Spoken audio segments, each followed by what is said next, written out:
Hello everyone, আসসালামু আলাইকুম। আজকের ভিডিওটা একটু স্পেশাল। ঠিক 1 বছর আগে আমি এই ছোট মাটির ব্যাংকটা কিনেছিলাম। আজ ঠিক 1 বছর পরে আমি এই মাটির ব্যাংকটা ভাঙবো এবং এখানে আমি কত টাকা জমিয়েছি সেটা আপনাদের সাথে শেয়ার করব এই ভিডিওতে।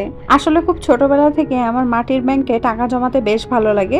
তো সেই শখ থেকেই এই মাটির ব্যাংকটা ঠিক 1 বছর আগে কিনেছিলাম। আজ সে 1 বছর পূর্ণ হয়েছে। এখন আমি এই মাটির ব্যাংকটা ভাঙবো এবং ভিতরে কত টাকা জমেছে সেটা গুনে দেখব। সত্যি বলতে আমি নিজেও জানি না এখানে কত টাকা আছে।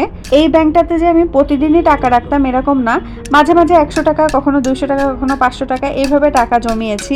আমি যেহেতু ক্রাফটের কাজ করতে পছন্দ করি তাই আমি মাটির ব্যাংকটা পুরোপুরি ভেঙে ফেলিনি, জাস্ট উপরের মাথার দিকটা ভেঙেছি এবং নিচের অংশটা পরে যখন আমি ক্রাফটের কোনো কাজ করব তখন কাজে লাগাবো। আজ এতদিন পরে ব্যাংকটা ভাঙতে একটু খারাপই লাগছে, কারণ একটা বছরের ছোট ছোট স্মৃতি যেন এর ভিতরেই জমা আছে। একটা আসল কথা কি জানেন, যে অল্প অল্প করে সঞ্চয় করলেও একটা সময় কিন্তু সেটা বড় অঙ্কে পরিণত হয়।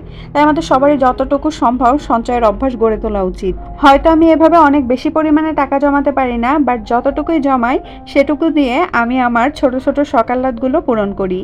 মাটির ব্যাংক ভেঙে সব টাকা বের করা হয়ে গিয়েছে। এখন টাকাগুলো সব একসাথে গুছিয়ে মোট কত টাকা হলো সেটা আপনাদেরকে জানিয়ে দিচ্ছি।